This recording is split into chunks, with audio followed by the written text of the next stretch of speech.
muy buenos días Antonio, muy buenos días a todo el auditorio, a este gran equipo que también hace posible la transmisión de este programa de radio por Radio M12 y también por Radio WAP. Bueno, pues estimadas amigas, estimados amigos, hoy quiero hablarles sobre la Gran Guerra Patria. Quizás muchos hoy no sepan qué fue la Gran Guerra Patria, ni cuándo se libró, ni en dónde se libró. Y esto no es responsabilidad de nosotros de manera directa, sino que forma parte de la guerra de propaganda que los propios Estados Unidos y las principales potencias del mundo occidental empezaron a librar antes, durante y después de la Segunda Guerra Mundial. Y pues esto tiene una consecuencia, ya tiene 80 años que se terminó esta Gran Guerra Patria y la Segunda Guerra Mundial. Y pues es claro que la ideología, a través del cine, a través de los libros, a través de los cuentos, pues ha ido permeando a través de la narrativa de los medios hegemónicos que son controlados por las grandes corporaciones y que evidentemente tienen una posición ideológica y política. Bueno, la Gran Guerra Patria es la guerra que libró la Unión Soviética contra la Alemania nazi de Hitler. En 1941, Hitler se atrevió a invadir a la Unión Soviética. Con estas guerras, que eran guerras relámpago, empezó a atacar a la Unión Soviética.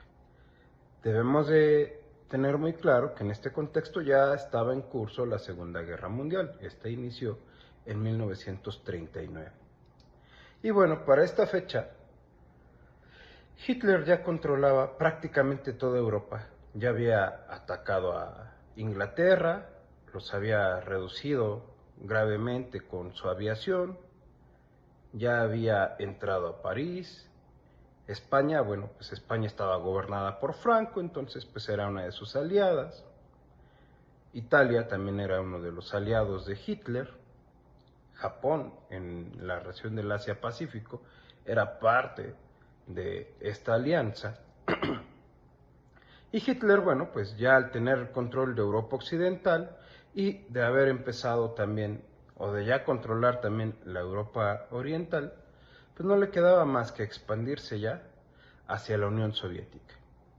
Y la Unión Soviética era el país más grande del mundo, hablando territorialmente, muy rica en minerales, en tierras, para la producción de todo tipo de cosas, desde la alimentación hasta de armas. Y pues era algo muy jugoso para que Hitler quisiera ir hasta allá, además del significado histórico. Imagínense, Hitler seguramente pensó: voy a hacer lo que no pudo hacer Napoleón, de llegar a controlar Rusia. Evidentemente, Napoleón fue una de las grandes figuras militares de la historia, y Hitler, pues también se comparaba con ese tipo de personajes. Y el asedio de las fuerzas nazis, de los fascistas nazis, llegó a tal punto que prácticamente llegaron a las puertas de Moscú. Quedaron unos cuantos kilómetros. Hay quienes dicen que desde donde estaban estas posiciones nazis ya se podía ver Moscú. Y pues estuvo así hasta la batalla de Stalingrado. La batalla de Stalingrado es una de las batallas, no es una de las batallas, es la batalla más importante de la Segunda Guerra Mundial. Es la batalla más grande en la historia de la humanidad. Se estima que murieron aproximadamente 2 millones de personas, tanto militares como civiles, en esta batalla, y fue la que prácticamente decidió el curso y el cambio de la Segunda Guerra Mundial. Stalingrado fue sitiada y tomada por los nazis casi en un 80%. Los soviéticos decidieron que de esa ciudad no tendrían que pasar, porque los nazis lo que buscaban era llegar al este para poder controlar todos los campos de aceite, que les iba a dar muchos insumos, muchas materias primas a los nazis para poder fabricar más armas de guerra. Esta batalla de Stalingrado duró 8 meses Empezó en agosto de 1942 y terminó en febrero de 1943 con la derrota del Sexto Ejército Alemán y del Cuarto Ejército Panzer. Y bueno, pues la Wehrmacht desde ahí fue derrotada, nunca más se pudo recuperar, y después de Stalingrado lo único que empezó a hacer el ejército alemán fue retroceder. Aquí, esta es una batalla tan importante, es un paradigma en la historia de la humanidad, fue la más sangrienta que ha existido hasta el momento, hasta la actual historia, que bueno, ya en algunos otros programas nos vamos a dedicar a hablar estrictamente de lo que ocurrió en esta batalla de Stalingrado, porque no solamente se reduce a lo que ha querido decir la propaganda del mundo occidental, principalmente de los Estados Unidos, de que esa batalla fue una batalla de egos entre Hitler y entre Stalin, toda vez que esta ciudad llevaba el nombre de Stalin, de Joseph Stalin, quien era el jefe entonces, el comandante supremo de las Fuerzas Armadas de la Unión Soviética. Y bueno, además él fue el arquitecto de los planes quinquenales, de haber sacado a la naciente Unión Soviética de la pobreza en la que estaba después de que fue invadida por todas las naciones extranjeras, incluidas Estados Unidos, Alemania, Francia, Inglaterra, para evitar que el bebé comunista creciera. Ya una vez que había nacido, matarlo antes de que creciera. No pudieron y bueno, pues ya la historia nos ha demostrado. Lenin dio el inicio de la Unión Soviética y bueno, pues Stalin fue el continuador de esta Unión Soviética hasta su muerte. Y bueno, retomando la Gran Guerra Patria, y retomando esto que decía, no es solamente el tema de la lucha de egos entre Hitler y entre Stalin como si fueran lo mismo, no, para nada, jamás fueron lo mismo. Los nazis es la expresión más grave de las ideas fascistas, de las ideas del mundo capitalista, cuando están en crisis y cuando se ven amenazados. Como ya lo decía, desde el propio nacimiento de la Unión Soviética, varias potencias del mundo la invadieron militarmente y esas potencias fueron derrotadas bajo las órdenes de Lenin por el Ejército Rojo. Y así es como defendieron y nació la Unión Soviética. Ahora bien, desde ese entonces, desde 1919, 1920, 1921, se inició una guerra de propaganda contra de la Unión Soviética y sobre todo contra el marxismo, el socialismo y el comunismo. ¿Por qué? Porque el capitalismo no podía permitir que en la escena interviniera otro sistema y otro modelo que nos enseñe que otro mundo es posible, donde sí se prioriza el bienestar del ser humano y de la naturaleza.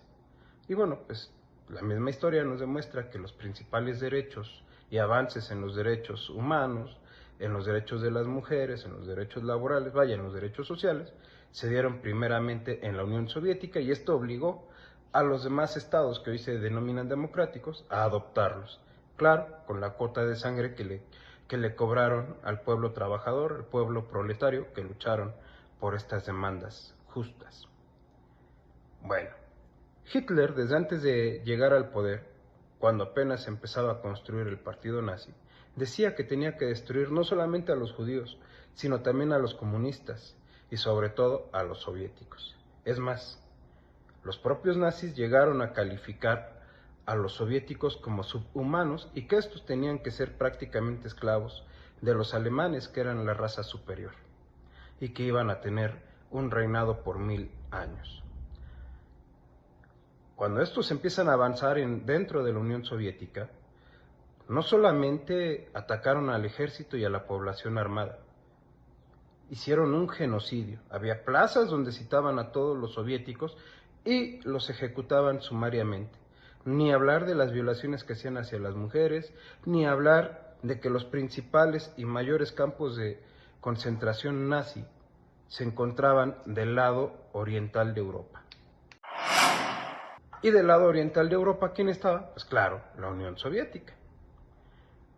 Entonces, bueno, en Stalingrado, pero sobre todo en la Gran Guerra Patria, lo que chocó no fue la lucha de ego de Stalin ni de Hitler, porque Stalin tenía claro, que tenía que movilizar al pueblo, tenía que movilizarse toda la ideología y se tenían que defender por todos estos atropellos. Bueno, ya los nazis los clasificaban de subhumanos, pues imaginémonos todas las tropelías y todos los atropellos, todos los abusos para destruir realmente a la población soviética que cometieron estos nazis. En este caso, lo que se vio ahí fue la lucha entre la Unión Soviética, que representa los principios del marxismo revolucionario, o representaba en ese entonces, contra los principios más puros del capitalismo y del imperialismo. Si ellos pudieran, como lo hemos dicho ya en muchos programas, nos tendrían de esclavos. Y bueno, pues lo que se demostró en la Gran Guerra Patria fue la superioridad del pueblo proletario, de un ejército rojo que estaba conformado por hijos de obreros y de campesinos que fueron a derrotar a los nazis que venían por parte de sus generales, de la aristocracia y de grandes empresas. No nos olvidamos que empresas como Volkswagen, Hugo Boss, Ford y varias otras empresas de Estados Unidos alientaron y dieron dinero y dieron poder a Hitler y a su partido nazi para que se hicieran estos del poder, y una vez en el poder también pudieran consolidar sus planes de invasión a la Unión Soviética. Sin embargo, Hitler consideró que antes de invadir a la Unión Soviética tenía que controlar cuando menos Europa occidental para tener la fuerza y los recursos necesarios económicos para poderse enfrentar a los comunistas. Entonces, bueno, pues aquí lo que se dio fue el choque de dos ideologías, militarmente hablando, el choque de dos visiones del mundo totalmente diferentes, uno donde la ganancia se la apropian unos cuantos, hablando por parte de los capitalistas y de los imperialistas, en descomposición, que hoy se tratan de deslindar de ellos y dicen, no, eran nazis, eran fascistas, pero en esencia son lo mismo, y el otro sobre que esas ganancias sean usadas para el beneficio del género humano y de la naturaleza. Y bueno, pues ahí están los hechos históricos, no lo que dice Hollywood, sino lo que realmente pasó. La Unión Soviética se volvió en la segunda potencia mundial a partir de los planes quinquenales instruidos por Stalin. Bueno, para no alargarme tanto, porque es muy grande y muy apasionante este tema, en este 80 aniversario tenemos que ser claros, la Unión Soviética fue destruida en 1991, pero desde la muerte de Stalin, también tenemos que ser claros, esta dejó de ser socialista y se volvió en un estado capitalista de hecho y socialista de palabra, con Khrushchev, los traidores de Khrushchev, que siguieron el camino capitalista y que finalmente con Gorbachev terminaron desintegrándola. Hoy esa Unión Soviética no existe, existe un país capitalista, un país imperialista que se llama Rusia, la madre Rusia, que es encabezada por Vladimir Putin. Por el otro lado, pues el fascismo está creciendo en Europa, tenemos estas ideas bélicas de Macron, del primer ministro de Alemania, e incluso Inglaterra, que ya se había salido de la Unión Europea, ahora regresa junto con Francia, Alemania e Inglaterra para tratar que la guerra de Ucrania no sea terminada. Y bueno, están los Estados Unidos, que claramente es un gobierno fascista que encabeza Donald Trump. Hoy, 80 años después, estos cuatro países que acabo de mencionar tratan de reescribir la historia, tratan de minimizar todo el sacrificio que hizo el pueblo soviético para ganar esta gran guerra patria y también la Segunda Guerra Mundial. Ya hablaremos de las bombas atómicas que aventó Estados Unidos contra Japón, quienes ya se habían rendido y que mataron mucha población civil, pero bueno, ese es otro tema. Lo que yo les quiero decir es que no nos dejemos engañar, la historia es una, y quien venció en la Gran Guerra Patria y la Segunda Guerra Mundial fue el heroico pueblo soviético y el ejército rojo conformado por hijos de obreros y campesinos. Hasta el momento es todo, les agradezco y les mando un gran abrazo. Muchas gracias.